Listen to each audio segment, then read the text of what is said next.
Inna ad-dina 'indallahil Islam.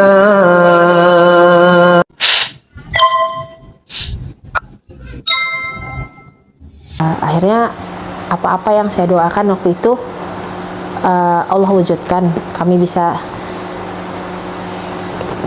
akhirnya ketemu satu masa di mana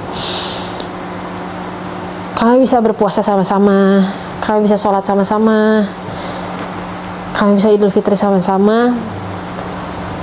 Tapi bukan karena saya ajak mereka, tapi karena mereka cari sendiri apa itu Islam.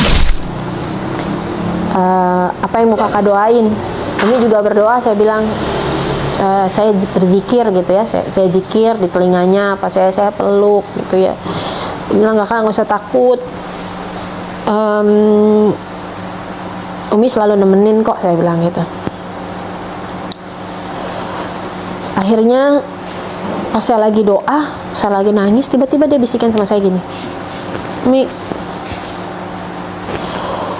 aku mau syahadat Mi, dia bilang. Jadi waktu itu saya bilang saya kurang dengar, mau syahadat ke iya, aku mau masuk Islam, dia bilang. Assalamualaikum warahmatullahi wabarakatuh.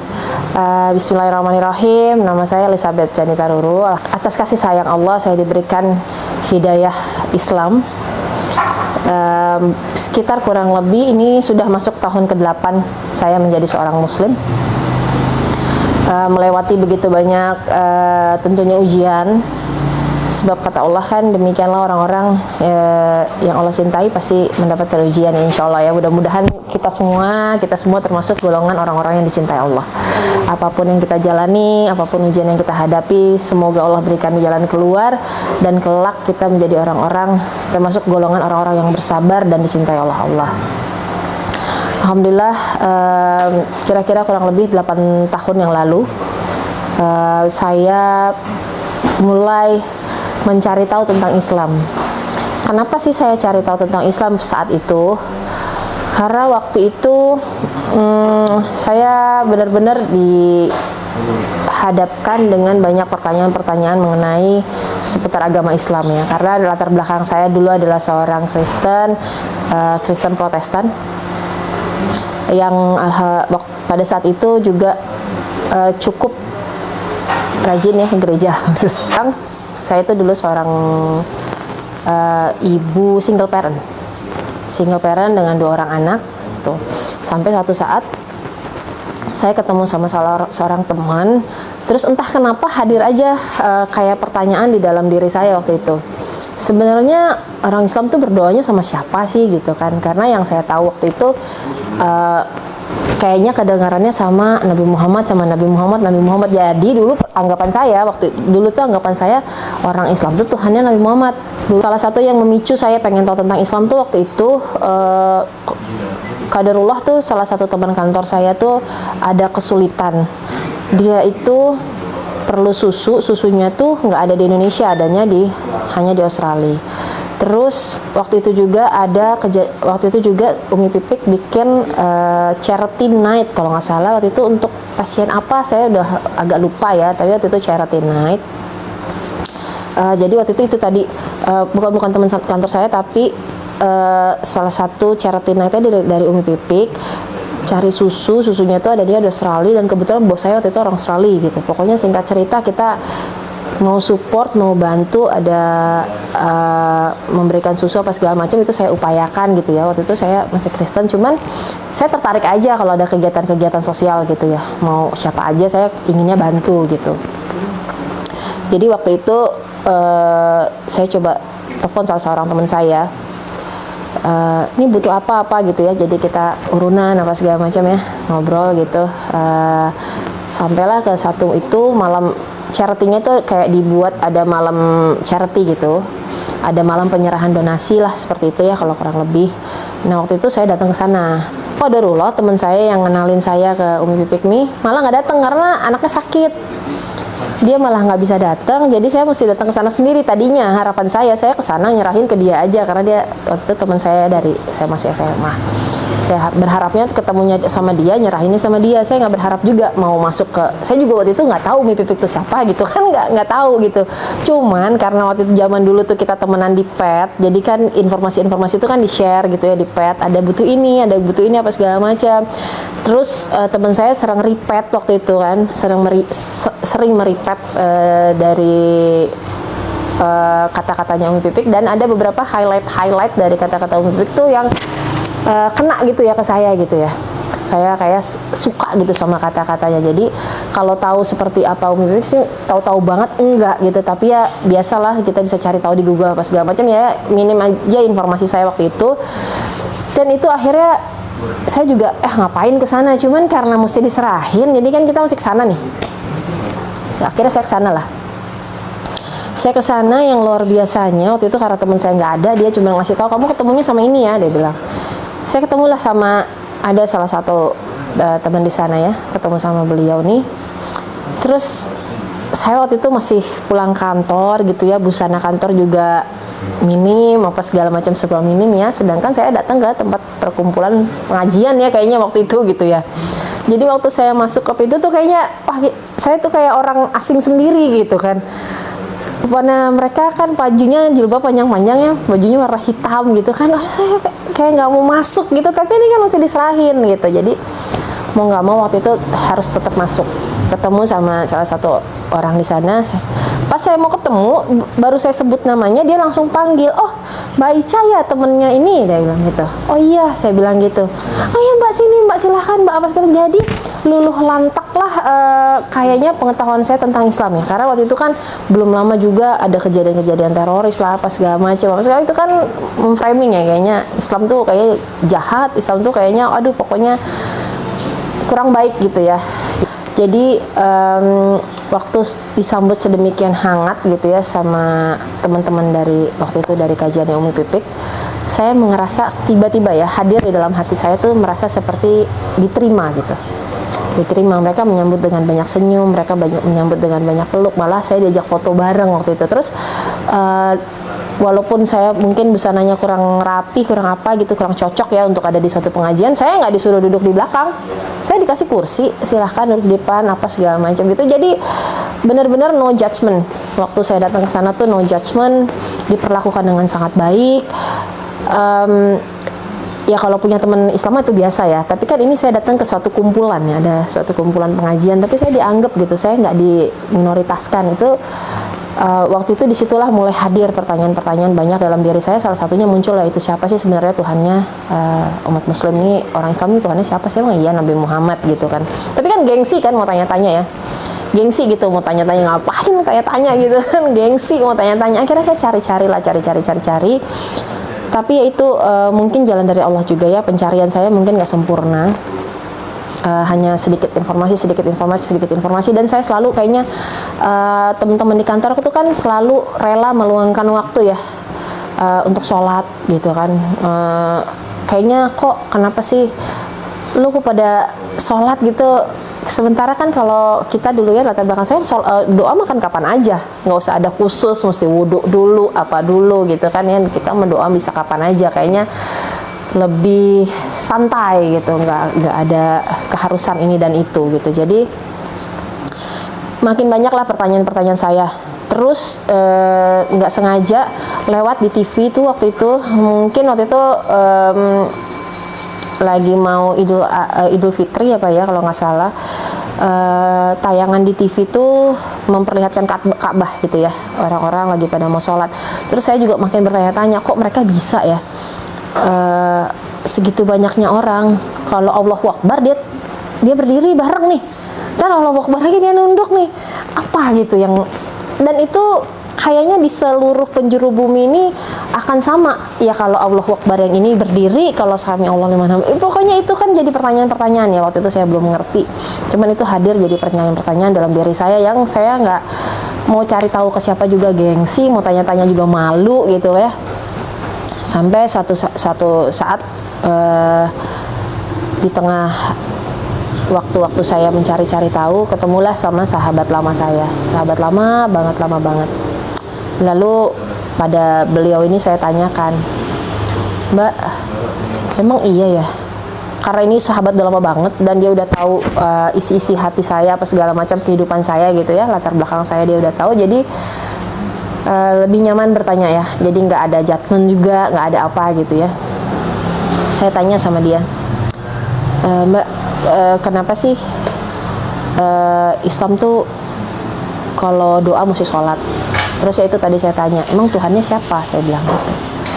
Terus saya juga melihat perubahan-perubahan di teman saya, salah satunya yang tadi memperkenalkan saya ke Pipik ini. Dia tadinya ya seperti kita pada umumnya dulu ya, nggak berjilbab apa segala macam, pergaulannya bebas apa segala macam ya, pokoknya pergaulan zaman dulu kita lah gitu ya, masih muda. Tiba-tiba saya lihat dia pakai jilbab gitu ya, terus dia pergi ke Bali gitu ya, suatu tempat yang menurut saya, lu mohon maaf ya, lu udah gila kali ya, ngapain ke Bali pakai jilbab gitu ya, apa gitu yang apa yang merasuki diri lo sehingga lo ya nih gue mau berjilbab nih pergi ke Bali. Nah itu salah satu juga yang itu rangkaian-rangkaian yang akhirnya mendatangkan hidayah saya untuk bertanya ya, apa itu Islam. Sampai akhirnya saya cari tahu ke salah satu sahabat saya ini, saya tanya itu tadi, siapa Tuhannya dan kenapa sih kalau berdoa tuh kok kayaknya beda ya, hanya ada 5 waktu, hanya ini apa segala macam gitu. Tapi fokus pertanyaan saya waktu itu adalah siapa Tuhannya.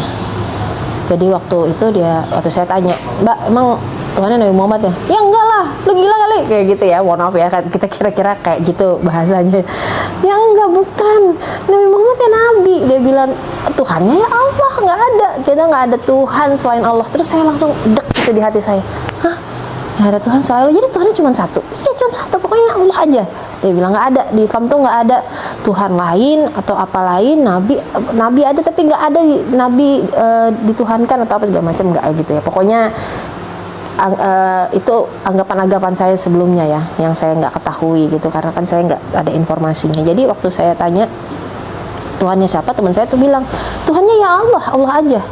Terus saya bilang Nabi Muhammad, kalau pertanyaan saya waktu itu kayak gini, kalau Nabi Muhammad tuh kalau kita punya dosa, apakah Nabi Muhammad yang akan mengampuni dosa kita, lalu memudahkan jalan kita untuk ke surga atau apa segala macam? Kira-kira seperti itulah pertanyaan saya. Nah, beliau bilang, enggak Cak, Tuhannya cuma satu, yang berhak menentukan lo masuk surga apa enggak, lo berdosa apa enggak, apa-apa yang lo lakukan itu cuma Allah. Nabi Muhammad tuh ibaratnya gini, waktu itu dia memperumpamakannya ya, ibaratnya lo lagi kerja di suatu kantor, beliau tuh bos lo. Pasti kalau bos kan punya tahu nih anak buah kerjanya seperti apa segala macam. Dia akan mereferensikan kepada yang punya perusahaan, oh si Ica nih kerjanya bagus, dia rajin, datang tepat waktu, apa segala macam, layak nih dia diangkat, dipromosi apa segala macam. Nah itulah posisi Nabi Muhammad yang diceritakan sama teman saya, diperumpamakan mungkin supaya mudah ya waktu itu sama sahabat saya ini. Dari jawaban beliau ini akhirnya saya berhari-hari saya bertanya-tanya, makin saya cari tahu. Dan dia sebutkan waktu itu, ada kok Cak di Al-Quran, dia bilang. Waktu itu saya belum tahu ya kalau itu surat Al-Ikhlas. Saya cuma baca bahasa Indonesianya aja. Bahwa di situ dikatakan bahwa tiada Tuhan selain Allah. Allah itu tidak diperanak dan tidak memperanak. Wah, itu kayak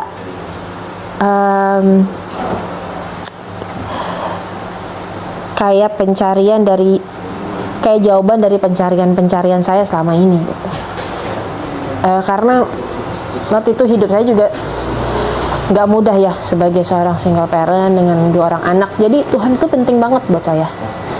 Karena waktu itu buat saya menjalankan hari-hari itu ya cuma bisa bergantung sama yang namanya Tuhan.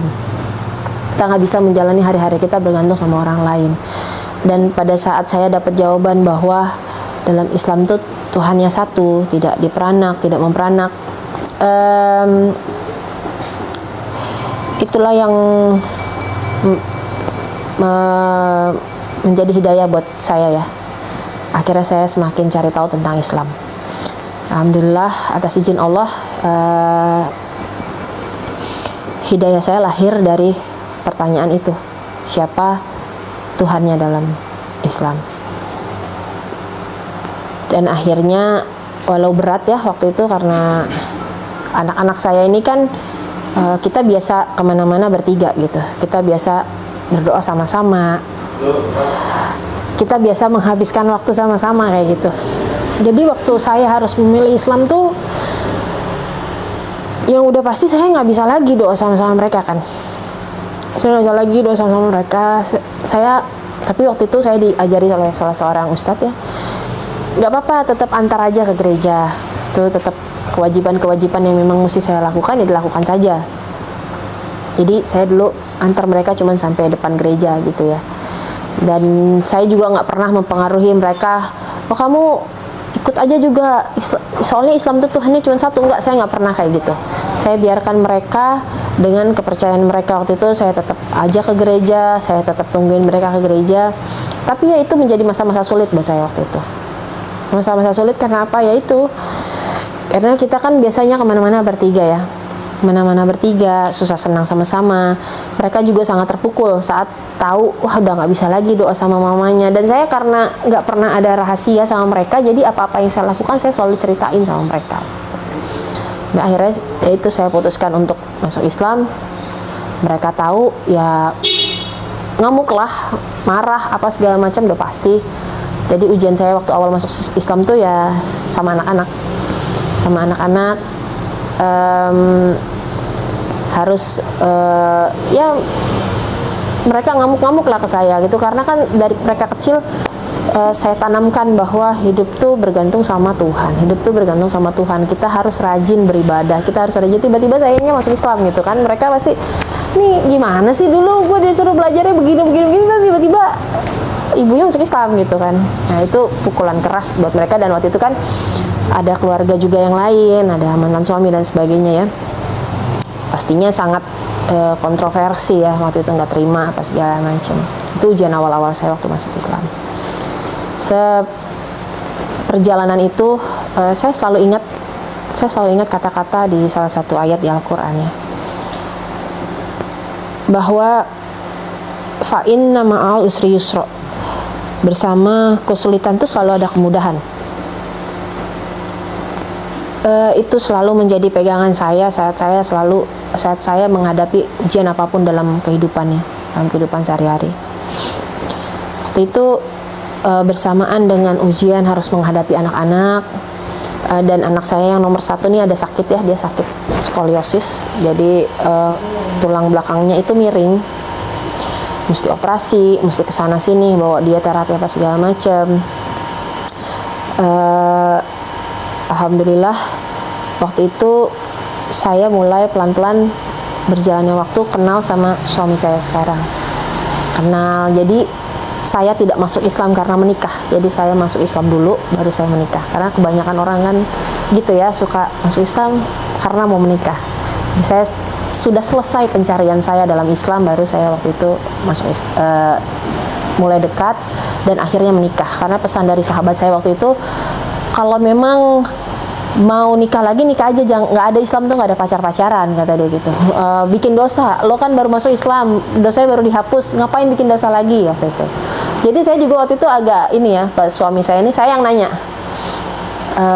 gimana kalau emang cuman mau teman deket, kayaknya saya nggak bisa, tapi kalau mau menikah ayo, saya bilang gitu. Dan ya alhamdulillah jadi jalan buat saya menyempurnakan sebagian dari agama saya, iman saya waktu itu ya. Beliau mau menikah, akhirnya kami menikah, ada anak-anak saya 2 juga dari beliau, jadi kita jadi keluarga besar, kita jadi berempat. Nggak sampai situ aja perjalanan itu kan, setelah saya udah menikah, suami masih kerja, seperti tadi saya udah ngobrol-ngobrol sedikit ya, suami masih kerja di tempat pekerjaannya.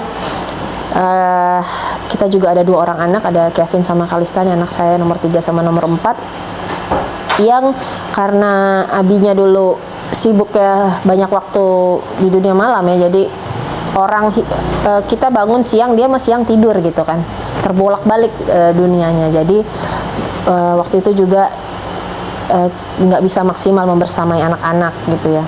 Jadi waktu awal-awal saya menikah itu kan kira-kira hampir mau setahun setelah saya masuk Islam ya, kurang lebih lah gitu ya.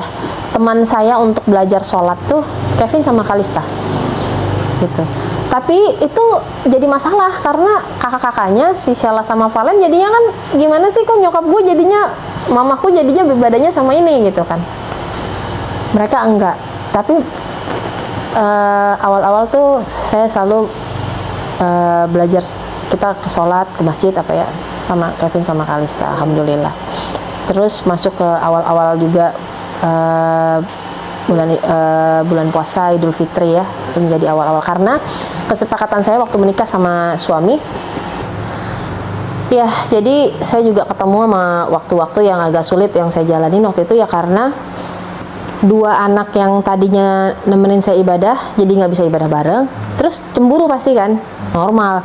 Ada adik-adiknya yang akhirnya kok jadi kayak komplit banget hidupnya, ada abinya, ada uminya, sholat bareng, ibadah bareng, puasa bareng. Wah, itu pukulan sih buat mereka. Tapi saya juga nggak bisa nolong mereka, karena saya juga gimana ya, masa saya mau tipu-tipu atau saya mau bohong juga, kayaknya saya nggak pernah biasa kayak gitu, nggak biasa, nggak terus terang sama anak-anak. Jadi ya apa adanya aja, ya udah mereka marah. Kadang dulu tuh mereka suka marah, dia tulis di tembok tuh, di kertas gitu ya, kertas gambar tempel-tempel di tembok, marah. Apa pokoknya nangis, ngamuk-ngamuk apa segala macam tuh. Udah kalau saya lagi sholat sama adik-adiknya, biasanya mereka gitu. Suka kamar banting pintu, ngamuk-ngamuk, marah-marah. Dan tapi ya udah, saya juga nggak mau yang kok kamu gitu sih, nggak kayak gitu. Saya diemin aja sambil waktu itu alhamdulillah selama perjalanan awal saya masuk Islam tuh saya dibimbing oleh Ustadz Dodi Al-Jambari. Beliau masya Allah banget mengajarkan saya banyak hal awal-awal itu. Seperti tadi contohnya, ya tetap aja antar aja ke gereja, lakukan apa-apa yang belum pernah saya lakukan gitu, karena itulah Islam. Islam itu banyak cinta, banyak kasih yang ditunjukkan, bukan diomongin, ditunjukin, kata beliau. Jadi misalnya kamu dulu sibuk kerja, nggak punya luang waktu buat misalnya ngirim hadiah sesuatu lah, kejutan-kejutan buat anak-anak, itu lakuin nih, kata dia. Pokoknya bikin semanis mungkin. Mama saya marah apa segala macam, ya misalnya mama biasa tidur nggak selimutnya pakai sendiri, selimutnya pakaiin. Pokoknya tunjukkan, Islam itu ditunjukkan, bukan diomongin. Waktu itu beliau berpesan pada saya kayak gitu. Sepanjang perjalanan waktu akhirnya itu saya lakukan sambil terus berdoa ya, memohon kepada Allah. Ya waktu saya menikah sama suami saya bilang sama beliau, Bi, tujuan saya menikah nih, saya ingin, udah cukup lama saya sendiri, sudah 11 tahun lebih ya saya sendiri. Saya ingin berumah tangga, saya ingin membesarkan anak-anak, saya ingin mempunyai keluarga ya sebagaimananya orang punya keluarga lah, saya bilang gitu. Saya nggak muluk-muluk, oh kita berumah tangga mesti punya ini, mesti begini, mesti begitu. Saya nggak minta itu, tapi belakangan saya menyadari setelah dalam Islam ya, tentunya awal-awal itu harusnya berdoanya muluk-muluk sama Allah, karena memang Allah itu kan cuma satu-satunya tempat kita bermohon kan. Karena mungkin saya nggak minta ya, maksudnya itu saya nggak minta, nggak muluk-muluk gitu, kurang gitu. Jadi kata Allah, ya udah itu dicukupkan sama Allah gitu kan. Walaupun tetap Allah tuh luar biasa maha baik ya, ditambahkan semua kebaikan pada saya dan keluarga sampai hari ini. Jadi saya bilang sama suami saya waktu itu, pokoknya saya mau berumah tangga yang baik-baik aja, membesarkan anak sama-sama, kita ibadah sama-sama. Udah saya mintanya itu. Cuman mengganjal dalam hati saya waktu itu, gimana mau ibadah sama-sama, anak-anak saya yang dua nih masih non muslim. Nggak putus-putus saya minta sama Allah, saya berdoa sama Allah, saya minta sama Allah, sampai akhirnya mulai sedikit-sedikit terbuka. Kalau saya pergi ke masjid, mereka nemanin. Anak-anak saya ini, mereka suka nemenin saya ke masjid, mereka tunggu di luar masjid. Terus mungkin penasaran ya, pengen lihat kayak apa dalam masjid, dia pinjam mukena saya. Waktu itu kalau nggak salah bulan puasa, lagi sholat tarawih. Biasanya kan kalau tarawih itu ramah, saya sama adik-adiknya masuk, biasanya dia nunggu di mobil, mereka berdua. Cuman udah berkali-kali mungkin nunggu di mobil, pengen tahu mama nih ngapain deh, ibunya ngapain di dalamnya sama adik-adiknya, pengen lihat. Ya udah, kali berikutnya dia pinjam mukena, mereka berdua pinjam mukena, ya udah pinjemin mukena, ikut ke dalam lihat. Udah ikut-ikutan aja gitu, ikut sholat, ikut-ikutan, duduk-duduk, lihat-lihat gitu kan. Udah, ya di rumah ada buku-buku pemberian sahabat-sahabat ya untuk belajar Islam, ya itu saya taruh aja biasa. Saya juga sebenarnya waktu itu awal-awal nggak tahu kenapa mereka mau masuk Islam. Ya singkat cerita, setelah mereka ikut nih, anak saya nomor 1 ini kan sakit seperti tadi saya ceritakan ya, skoliosis. Nah, harus dioperasi karena qadarullah waktu tersebut anak saya ini udah kakinya nih sempet nggak bisa digerakkan, hampir kayak lumpuh gitu ya. Udah susah, udah payah lah, nafas juga udah sering sesak karena tulangnya tuh bengkok banget, jadi menghimpit organ-organ tubuh lainnya di dalam tubuh. Akhirnya kita setelah banyak terapi kita jalankan, kita coba ke dokter apa segala macam, ternyata nggak bisa menolong. Akhirnya dokter menyarankan untuk operasi. Ustadz tuh bilang sama saya, mohon izin, kata beliau, boleh nggak saya ajak teman-teman untuk membantu Sheila supaya Sheila bisa operasi. Jadi Ustadz nih open donasi untuk anak saya ini. Padahal ya, tanda kutipnya, anak saya kan masih Kristen ya. Anak saya masih Kristen, cuman Masya Allah disitulah akhirnya menjadi hidayah ya untuk anak-anak saya. Anak saya masuk rumah sakit, pada saat yang bersamaan Ustadz Dodi memberikan saya uang senilai apa yang kita butuhkan. Dan itu tuh kayak cuman 1 kali 24 jam. Jadi besoknya mau masuk rumah sakit, malam ini tuh kayaknya uangnya terkumpul gitu. Jadi istilahnya saya mau bayar yang itu juga bisa, tapi ini Masya Allah setelah melewati screening apa segala macam, anak saya ditanggung full BPJS. Jadi Allah tuh berikan ada uang cash yang kita dapatkan, dan anak saya ini ditanggung BPJS gitu. Jadi double ya rezeki yang didapatkan. Nah waktu itu waktu setiap ada orang, jadi Ustadz Dodi tuh waktu itu memberikan kalau nggak salah rekening kita juga gitu ya. Jadi ada konfirmasi langsung. Oh enggak orang ngabarin ke Ustadz gitu ya. Udah saya transfer gini. Itu tuh macam-macam. Ada yang dari luar daerah, ada yang dari apa segala macam pokoknya. Itu tuh anak saya ini lihat sendiri. Dia lihat gitu ya di WA gitu ya, di ini dia lihat sendiri. Saya juga nggak tahu waktu itu apa perasaan dia. Cuman setelah harinya dia mau operasi, jadi sudah akhirnya dia mau dioperasi. Saya tuh kebetulan pagi itu saya pulang rumah karena kan dia mesti mandinya mesti pakai air panas, di rumah sakitnya nggak ada air panas, jadi saya masakan, saya sudah siapkan, dia udah mandi, katanya dokter tuh operasinya jam 9. Karena itu tadi dia udah rapi, udah saya rapikan karena operasi jam 9 kan di Fatmawati ya, deket ke sini. Saya pikir saya juga bersih-bersih dulu deh, saya pulang dulu, saya mau mandi, mau apa gitu ya. Belum lama saya sampai rumah, kayaknya baru buka pagar gitu. Tiba-tiba dia telepon nangis-nangis. Dia sama adiknya, sama anak saya nomor 2 di sana. Adiknya bilang, "Mi, cepet Mi datang Mi, kakak udah didorong ke ruang operasi," katanya. Loh, kok didorong ke ruang operasi? Kan katanya jam 9. Saya bilang, ini baru jam 6 lewat, baru setengah 7. Saya bilang, iya nggak tahu nih, udah nangis adiknya. Nangis adiknya. Dianya juga nangis. Iya nggak tahu nih kakak, pokoknya cepetan nih, kalau nggak nanti kakak dioperasi nggak ada Umi. Dia bilang gitu kan. Wah tuh saya kalut. Jam-jam tersebut, jam 7-an itu kan orang-orang baru berangkat kerja ya. Jadi jalan dari sini ke Fatmawati juga macet, ya kan, pagi-pagi itu kan. Entah gimana, Allah maha baik ya. Itu kayaknya tuh jalan tuh waktu saya langsung balik ke sana tuh kayak ada yang buka jalannya. Nyampe saya kayak cuma 10-15 menit dari yang harusnya macet gitu ya. Nyampe. Sampai sana bener anak saya udah dorong operasi. Cuman luar biasanya tuh pertolongan Allah ya. Salah satu susternya ini nelfon saya.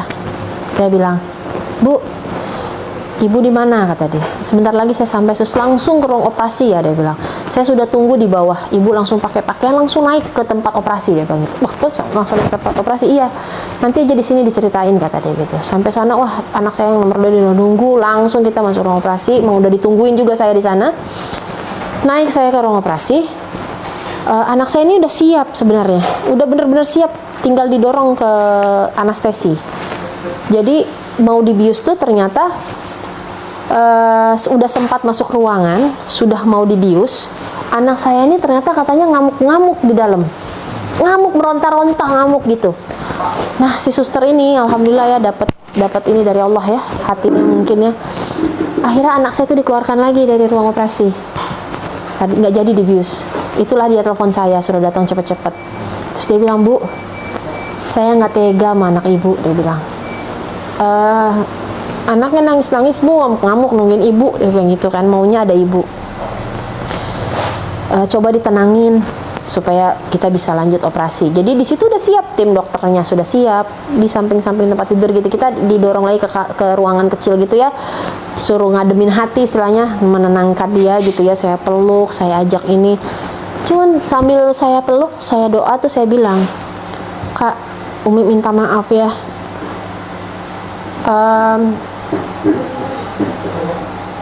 Waktu itu udah nggak bisa lagi kan saya berdoa seperti mungkin anak saya berdoa gitu ya. Udah, saya udah nggak bisa ajak lagi dia doa. Saya kan doanya udah beda.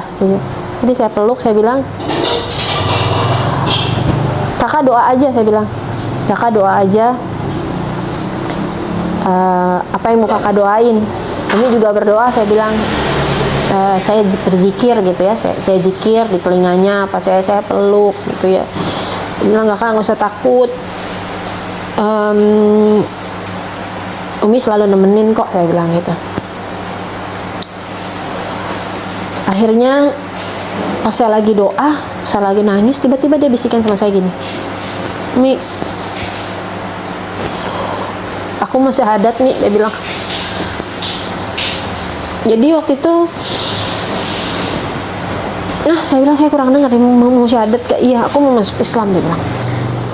Aku mau masuk Islam. Ya udah, di ruang operasi itu disaksikan dokter, disaksikan suster. Akhirnya saya ajak dia bersyahadat. Jadi dia syahadatnya di ruangan operasi.